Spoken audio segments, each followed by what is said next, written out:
नमस्कार साथियों, आज हम बात करने वाले हैं टोक्यो रिवेंजर्स के सीजन 1 के एपिसोड नंबर 11 की, जिसका नाम होता है रिस्पेक्ट। पिछला एपिसोड कंटिन्यू होते हुए अभी सभी फिर लड़ने को तैयार होते हैं, तभी पुलिस के सायरन की आवाज आती है। ये सुन क्योमासा के सारे साथी भाग जाते हैं।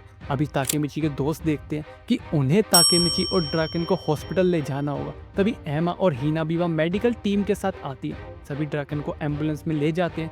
मीनवेल टोमान के मेंबर्स मोबियस को पीट देते हैं, लेकिन हानमा और माइकी अभी भी खड़े रहते हैं। हानमा कहता है कि माइकी तो बढ़िया है, क्योंकि हानमा तो भाई अब तक थक चुका है। एक लड़का वो बाइक पर आता है जो हानमा को चलने को कहता है, क्योंकि पुलिस अभी यहाँ आ रही होती है। हानमा अभी जाने लगता है और वो जाते जाते माइकी को कहता है कि वो वालहला का वाइस कमांडर है और आज के बाद टोमान कभी चैन से नहीं रह पाएगा। मीनवेल ताकेमिची ड्रैगन का हाथ पकड़े होता है। ताकेमिची कहता है कि बस ड्रैगन मरे ना।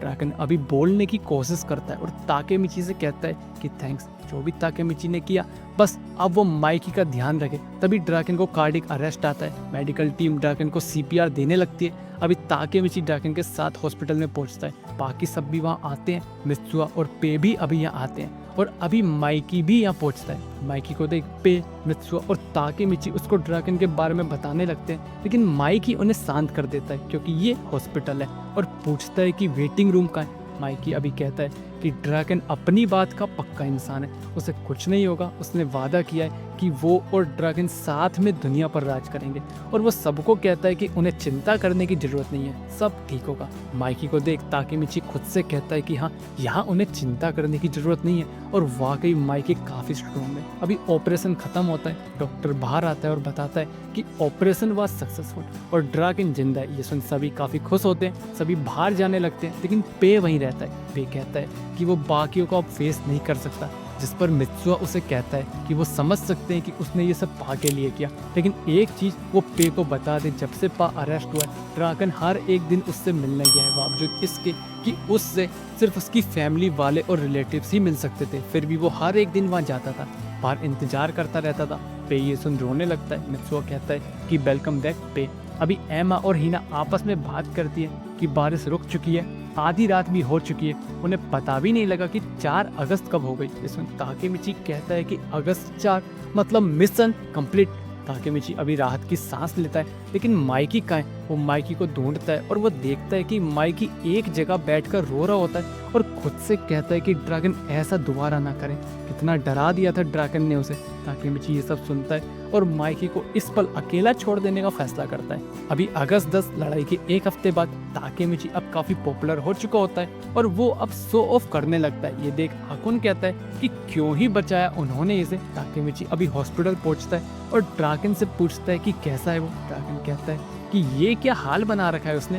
इस पर ताकेमिची कहता है कि ड्रैगन नहीं समझ सकता, इतने टाइम शैडो में रहने के बाद अब ताकेमिची अब लाइमलाइट में आया है। ड्रैगन कहता है कि ऐसा क्या, फिर वो समझ सकता है और वो ताकेमिची से कहता है कि माइकी ने कुछ भेजा है उसके लिए। ताकेमिची देखता है ये तो टोमान यूनिफॉर्म है। ड्रैगन कहता है कि ये वो यूनिफॉर्म है जो माइकी ने फर्स्ट टाइम पहनी थी, ये उसके लिए काफी क्लोज है। ये सुन ताकेमिची कहता है तो मतलब ये उसकी है। ड्रैगन कहता है कि ये उसे डिसाइड करना है कि उसे ये पहनना है या नहीं। खैर वो खुद ही माइकी से पूछ ले। फिलहाल माइकी छत पर है, झपकी ले रहा होगा। ताकेमिची अभी छत पर आता है और देखता है कि माइकी लेटा हुआ है। माइकी खड़ा होता है और कहता है कि उसके दिमाग में कुछ सवाल है कि हानमा क्यों टोमान के अंदर कॉन्फ्लिक्ट पैदा करना चाहता था और क्योमासा से क्यों ड्रैगन को मरवाना चाहता था, और सबसे बड़ा सवाल ये कि ताकेमिची को सब कैसे पता चला।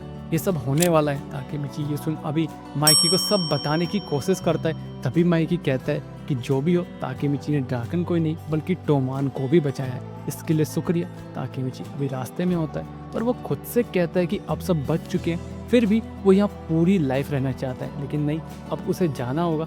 और वो हीना से मिलने आता है। वो हीना से मिलता है और पूछता है कि नाओटो कहाँ है। हीना बताती है कि नाओटो अंदर है और वो उसे आवाज़ लगाती है। जाने से पहले ताकेमिची हीना को एक पेंडेंट देता है। हीना उसे पहनती है और इस पेंडेंट को ब्यूटीफुल बताती है। ताकेमिची अभी खुद से कहता है कि ये वो इसलिए दे रहा है क्योंकि अब वो पास्ट में हीना को दोबारा नहीं देख सकता, इसलिए वो कुछ पीछे छोड़कर जा रहा है। अभी नाओटो बाहर आता है और कहता है कि क्या उनकी फ्लर्टिंग हो गई। हीना उसे डांटती है कि कब से वो यहाँ खड़ा है। ताकेमिची हीना को कहता है कि वो अपना ध्यान रखे और नाओटो से हाथ मिलाता है और खुद से कहता है कि ड्रैगन अब जिंदा है तो वो अभी भी वाइस कमांडर होगा। तो टेक्टा किसाकी अब वाइस कमांडर नहीं रहेगा। ड्रैगन के जिंदा होने की वजह से अब माइकी भी चेंज नहीं हुआ होगा और टोमान अब ईवल नहीं बनेगा, इसलिए अब आकुन भी जिंदा होगा और हीना भी।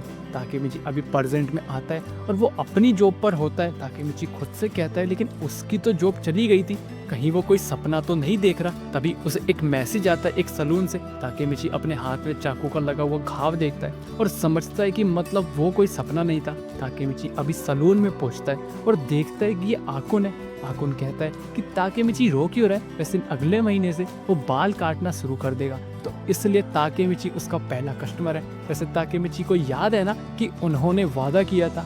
ये सुन ताकेमिची और रोने लगता है। तभी उसे नाओटो का कॉल आता है। वो ताकेमिची को बताता है कि अब सब ठीक है, ताकेमिची ने पास्ट को चेंज कर दिया, मतलब अब वो हीना से मिल सकता है। ये सुन ताकेमिची खुश हो जाता है, मतलब हीना जिंदा है। और इसी के साथ एपिसोड नंबर 11 खत्म हो जाता है। एपिसोड नंबर 11 कैसा लगा कमेंट बॉक्स में जरूर बताना, अच्छा बुरा वो भी अपना फीडबैक जरूर देना। एफर्ट्स अच्छे लगे तो लाइक सब्सक्राइब शेयर जरूर करना और मिलते हैं नेक्स्ट वीडियो में, तब तक के लिए धन्यवाद।